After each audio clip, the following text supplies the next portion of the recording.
Alejem amamis las quejilas de Yehoshua. Paz a vosotros.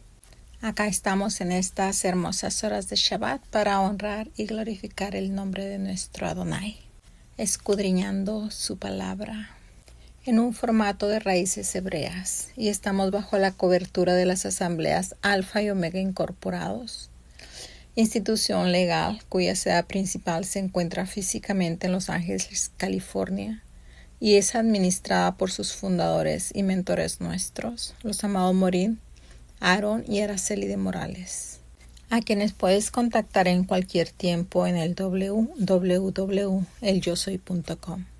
Y quien te habla es tu Ajot María Félix, originaria de la República Mexicana y transmitiendo desde Houston, Texas, para la programación radial de Radio Shalom y las diversas plataformas de YouTube, WhatsApp, Telegram, Facebook y Messenger. Y continuamos nuestro recorrido por el libro de Génesis, y nuestra parashá correspondiente se intitula Vayera Elav, que transliterado sería se le apareció. Es la número 15 y las referencias bíblicas las encontramos en Génesis 18 del 1 al 33, Isaías 33, 17 al 34, 12, el Salmo 15 y Lucas 8, 40 al 56. Y estudiando la vida de este gran patriarca y profeta del judaísmo, del cristianismo, del islam y de muchas otras religiones abrahámicas, Abraham, yo personalmente me pongo a pensar cómo sería a medida que Moisés recibía toda esta revelación del Padre para poderla plasmar y dejárnoslas a nosotros. ¿Cómo se sentiría él como persona ante la revelación de tantos detalles como los que vamos a estudiar en este capítulo 18? Quizás sería que, habiendo recibido la revelación de cómo nuestro Abba se le presentó a Abraham, tal vez y por eso nació en su corazón también la inquietud de pedirle a nuestro Abba que le permitiera verle. Porque déjame decirte que cualquiera que con corazón honesto y sincero abre la palabra inspirada y la comienza a leer y a meditar y a digerir y a saborear, más tarde, más temprano, el Espíritu Santo del Señor va a hacer la obra en su vida y lo va a ir enamorando cada vez, comprometiéndose cada vez con su santidad, deseando cada vez más la presencia del Eterno. Porque todo lo que estamos escudriñando vez tras vez, si te fijas, no se trata de Adán, no se trata de Eva, no se trata de Caín, de Abel, no se trata de Abraham, no se trata de Sara. Se trata de la manifestación del amor eterno a través de las circunstancias de cada uno de estos personajes.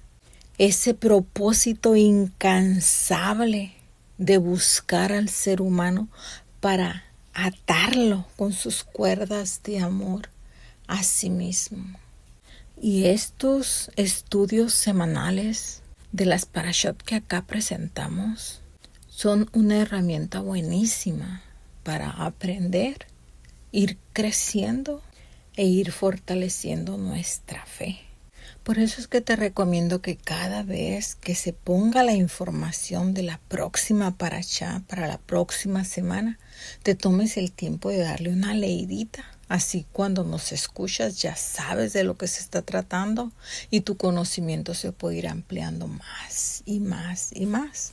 A la vez puedes participar con tus preguntas, con tus inquietudes, y acá estamos para ayudarte en nuestras mejores posibilidades, pues estamos en el mismo barco.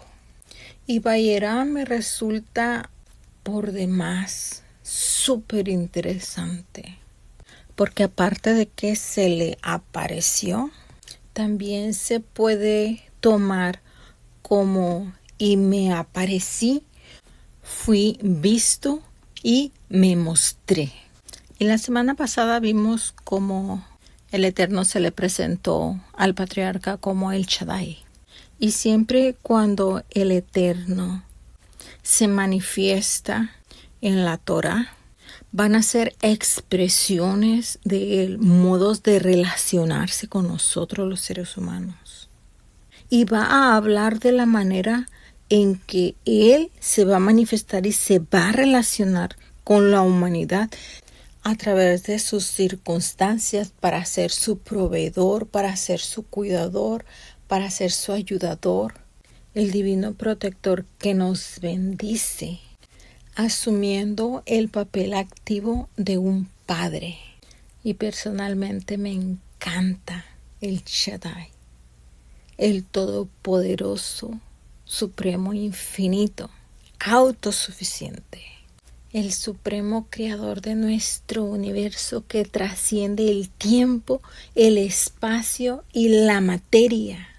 Ese supremo creador es el que se le hace visible al patriarca Abraham con un propósito y una misión definida. Esa visita no tanto era para Abraham, sino era para confirmar la fe de Sara, porque se le iba a dar el anuncio del nacimiento de Isaac, aparte de la destrucción de Sodoma.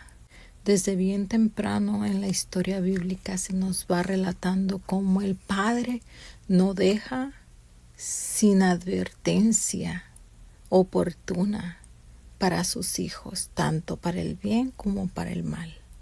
Y me ha sido de una enseñanza tremenda el hecho de que la palabra remarque de que el patriarca estaba en el tercer día de su circuncisión, ese tiempo en que el dolor se hace muy intenso, y a él no le importó ni su dolor de su cuerpo físico ni el peso de sus años, porque la palabra dice que él corrió, literalmente corrió, para encontrarse con los visitantes e invitarlos a pasar.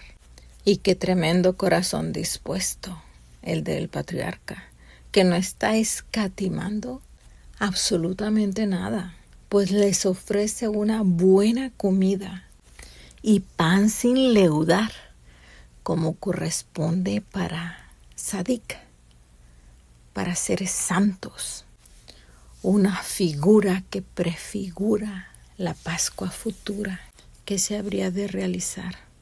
¿Y tú crees que si se te apareciese físicamente la encarnación vívida de nuestro Adonai, pudieras identificarla? ¿Serías capaz de poder ver con los ojos físicos al Todopoderoso y saber que estás en su presencia? Y qué tremendo que vinieron para comprobar si la maldad había llegado al colmo, pues había sido recibida la súplica, el clamor por ayuda. No me imagino esos clamores, de verdad y con toda seguridad, que eran desgarradores desde el fondo del alma. Y lo que estamos viendo aquí es cómo nuestro Elohim todo lo escucha, absolutamente todo. Eso debiera de darnos la seguridad de en quién tenemos puesta nuestra confianza y nuestra fe y nuestras esperanzas. Porque así como Lot fue escuchado y fueron mandados ángeles celestes literales para sacarlo de Sodoma, para que no hubiera destrucción. Eso es maravilloso. Me atrevo a pensar cómo en el tiempo de angustia del fin, si realmente va a ser tan angustioso como la palabra lo describe, peor que la angustia de Jacob. Entonces, nosotros tenemos que grabar esto en nuestra memoria para cobrar ánimo y no desfallecer en esos momentos difíciles. Tener la seguridad de que la ayuda va a llegar en el momento justo y en el momento preciso. Y de que el malo no se va a salir con la suya. Y mientras Lot estaba clamando, pagando las consecuencias de sus malas decisiones, porque ni siquiera puedo pensar que sea por su ambición, porque la palabra lo describe como un sadik, como un hombre justo. Así es que tal vez le pasó lo que le pasó a Adán con Eva. Se infatuó de tal modo con la mujer y desgraciadamente la mujer no era ninguna Sara, consagrada al padre, que le daba el respeto a su marido y le llamaba Señor y era su ayuda idónea. Probablemente era una de tantas Dalilas que lo único que quiere es su bienestar físico, su prosperidad en el aquí, en el ahora, el dame, y pedirle al hombre mucho más de lo que sus capacidades le dan y como un barril sin fondo que nunca se llena. ¿Sabes cómo las describe la palabra? Como vacas de Bazán. Qué tremendo y qué terrible. Cómo nosotras de mujeres podemos ser un instrumento de salvación o un instrumento de perdición. Tal vez él, queriendo complacer a su amada esposa, se fue acercando más y más hasta que estuvo dentro de Sodoma, tomando ventaja de la buena relación que Abraham había establecido con el rey de Sodoma, de no entrar en conflicto. ¡Qué tremendo! Pero aquí estamos viendo al primer evangelista y al primer evangelizado y al primer evangelizador, que es nuestro Padre. Porque en el Nuevo Testamento leemos cómo a Abraham se le dieron las buenas nuevas. Y las buenas nuevas es el evangelio de salvación, es la palabra del Eterno. Así es que el primer predicador fue Dios Padre y el primer discípulo dispuesto, Abraham.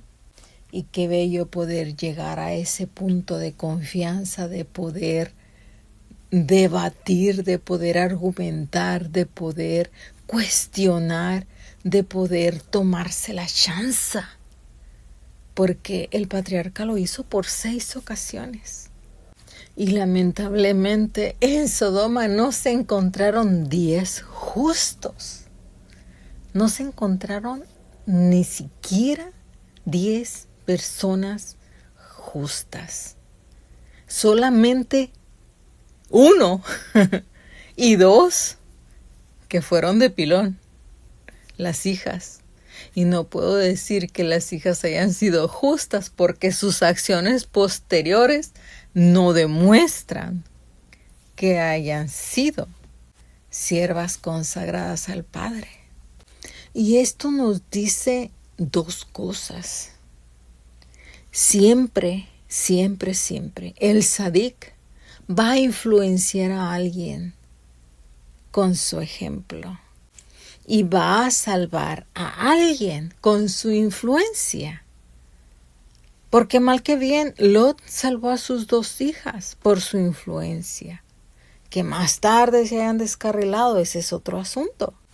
El eterno dilema del libre albedrío, que mal utilizado se convierte en una terrible maldición. Y lo maravilloso fue que la mentira de Sara no se le convirtió en maldición. Allá cuando negó haberse reído. Qué infantil, ¿cierto? Como si a Dios Padre le pudiéramos ocultar algo. Y ella necesitaba ser confrontada para poderse reafirmar en su fe. La promesa ya se le había dado a Abraham muchísimo tiempo antes. Y sin embargo, evidentemente, ella le faltó la fe. Y aunque humanamente pueda ser justificada, el Padre sabe todo, entiende todo. Y Él sabe lo que necesitamos. Por eso fue que la confrontó y le dio la más maravillosa noticia que ella pudiera haber recibido. Pues fue cuando le dijo que a la vuelta del tiempo de la vida, ella iba a tener un bebé en sus brazos. Así que para Dios no hay nada imposible. Nosotros somos los que con nuestra dura cerviz, con nuestra desobediencia, nos cerramos las puertas para ese fluir de bendiciones que el Padre tiene para nosotros. Y mira cómo el Salmo 15 nos da la descripción más completa del hombre ideal, de la mujer ideal, del niño ideal, del anciano ideal, del joven ideal. Pues el Talmud, que es un libro de las tradiciones judías, nos dice que los preceptos de la Torá se encuentran resumidos en los 11 preceptos del Salmo 15, que comienza con 2 interrogantes y 11 preceptos o respuestas a estas 2 interrogantes.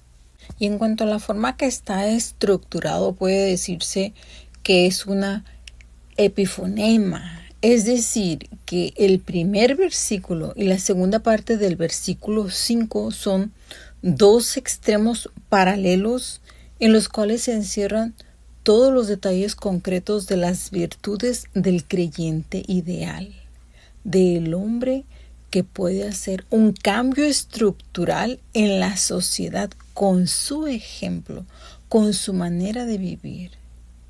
Y partiendo de la premisa de que nuestro amado Yehoshua HaMashiach ya nos ganó el derecho de habitar en el reino celestial, el hecho de ser idóneos o participar del proceso de la santificación es algo que nos compete individualmente a cada uno de nosotros, permitiéndole que el Espíritu Santo obre en nuestras vidas, transformando nuestros hábitos, transformando nuestras costumbres, transformando nuestras prácticas y nuestras acciones, que deben de ser diferentes de lo que hace el resto del mundo. El derecho ya nos fue imputado, pero ser apto requiere de ese proceso de santificación. Es admirable la claridad con que David escribió: Jehová, ¿quién habitará en tu tabernáculo? ¿Quién morará en tu monte santo? El que anda en integridad y hace justicia. Andar en integridad es un estilo de vida. Hacer lo correcto simplemente por el hecho de que es lo correcto. Una persona íntegra es una persona respetuosa, que no solamente exige que se le respeten sus propios derechos, sino que respeta los derechos de los demás. Sabe que los demás también se les debe de valorar su trabajo, se les debe de resaltar sus virtudes, se les debe de hacer justicia. Y es precisamente de eso, de lo que se está hablando en este texto bíblico. Cuando dice que practica la justicia, no la hace simplemente por un compromiso, no la hace solamente para quedar bien con los demás, sino que es parte de su vida. La justicia es parte de sus acciones, está implícita en su propio ser. El que habla la verdad en su corazón y no dice mentiras. Porque el que miente sabe que afecta a terceras personas. En el versículo 3, el que calumnia con su lengua es el que hace la lashon hara, y eso trae maldición. Incluso Miriam fue azotada con lepra por andar haciendo la shanjara. Quien aspira a habitar en ese reino eterno no hace mal a su prójimo, no admite reproche alguno contra nadie, ni cercano ni lejano. Aquel cuyo ojo es vil es menospreciado y mucho. Y al que es malo, en la mirada se le echa de ver. Y honra tiene y recibe quien teme a Jehová, el que aún jurando en daño suyo, no por eso cambia, pues va a cumplir sus promesas aunque se perjudique.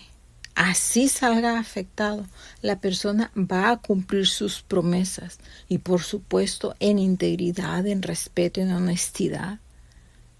Y también, sobre todo en las finanzas, porque dice que no presta su dinero con usura, no se aprovecha ni se beneficia de nadie, ni contra el inocente acepta soborno. No es una persona que va a negar los principios por ganancias deshonestas.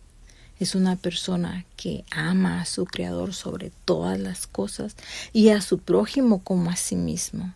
Y ahí es donde se resumen todos los 10 mandamientos. Ahí se resume toda la ley y los profetas. Ahí se resume todo el texto bíblico en amar a Jehová, en respetar a nuestro Adonai y también en respetar al prójimo. Por lo tanto, la persona es honesta incluso en las finanzas, porque no va a buscar ganancia deshonesta a través de la usura. Y el Salmo termina con la expresión: el que hace estas cosas no caerá jamás. Absolutamente en ningún momento no resbalarán sus pasos, porque ha tenido una transformación, ha tenido un pasado que ya quedó atrás porque está en su proceso de santificación. Y como me encanta darle una aplicación profética a lo que leo, voy a llevarte a Apocalipsis 14. Allá en Apocalipsis 14:14, donde se está describiendo a ese grupo de personas especiales conocidos como los 144,000. Porque si el Salmo 15 está hablando del santuario de Jehová que está en los Shemaim y de los que habremos de habitar allá en la patria celestial con características específicas de integridad, de honestidad, de respeto, entonces la descripción de estos 144,000 es perfecta para todos aquellos que estemos viviendo en el tiempo del fin del fin. Pues miren la segunda parte de su versículo 1, dice que tenían el nombre de él y el de su padre escrito en la frente. Y si nunca antes te has preguntado por qué precisamente en la frente, es porque es ahí donde obra el Ruach HaKodesh, donde obra el Espíritu Santo del Señor, es en la mente. O sea, que los verdaderos creyentes transformados, que tienen un estilo de vida totalmente diferente del resto del mundo, del resto de la humanidad, finalmente pudieron vencer su carnalidad. Pues en el verso 5 dice: y en sus bocas no fue hallada mentira, pues son sin mancha delante del trono de Jehová. Y esto lo vamos a reafirmar en Apocalipsis 7:13, donde dice: y entonces uno de los ancianos me preguntó, dice Juan, estos que están vestidos de ropas blancas, ¿quiénes son y de dónde han venido? Y yo respondí: Señor, tú lo sabes. Y él me dijo: estos son los que han vencido, los que han venido de la gran tribulación, o sea, han pasado por experiencias duras y han blanqueado sus ropas en la sangre del Cordero. Por eso están delante del trono de Jehová y le sirven de día y de noche en su santuario. Y el que está sentado en el trono extenderá su talit sobre de ellos, y nunca más tendrán hambre ni sed, ni el sol les molestará, ni ningún calor, porque el Cordero que está en medio del trono los apacentará y los guiará a fuentes de agua viva. Y el Señor enjugará toda lágrima de sus ojos. Y si ya, a través de Pedro, en la evidencia textual, sabemos que somos llamados a ser profetas, sacerdotes y reyes para proclamar las virtudes de aquel que nos sacó de las tinieblas a la luz admirable. Entonces, tú, mi hermano, tú, mi amada Ajot, puedes estar en la presencia de Dios Padre, porque el precio ya fue pagado. Respetemos las reglamentaciones de la nación en la que vivamos, pero no olvidemos que somos peregrinos y extranjeros en esta tierra. Y sigamos viviendo de Shabbat en Shabbat y de Rosh Hodesh en Rosh Hodesh. Nuestro amado Yehoshua dijo que vendría de nuevo y nos tomaría a sí mismo para estar con Él para siempre. Pero el requisito es ser semejantes a Él. Para terminar, oremos. Bendito Padre, gracias. Gracias por tu palabra y por la oportunidad de exponerla. Sé con cada uno de los radioescuchas, sé con cada uno a quien llegue este mensaje. Habla a su mente, a su corazón. Reafírmale en tu palabra, en tu verdad, en tu amor. Sé con cada uno de nosotros. Ayúdanos a mantenernos firmes aunque se desplomen los cielos. Llénanos de tu Santo Espíritu para que podamos tener la fuerza, la valentía, la perseverancia, la resistencia que necesitemos en el momento justo, en el momento adecuado. Que para atrás no volteemos ni para coger impulso. Guárdanos debajo de tus alas. Cúbrenos con tu talit y sé con nosotros desde ahora hasta que vengas. Y síguete gozando, pueblo de Israel. Shabbat Shalom.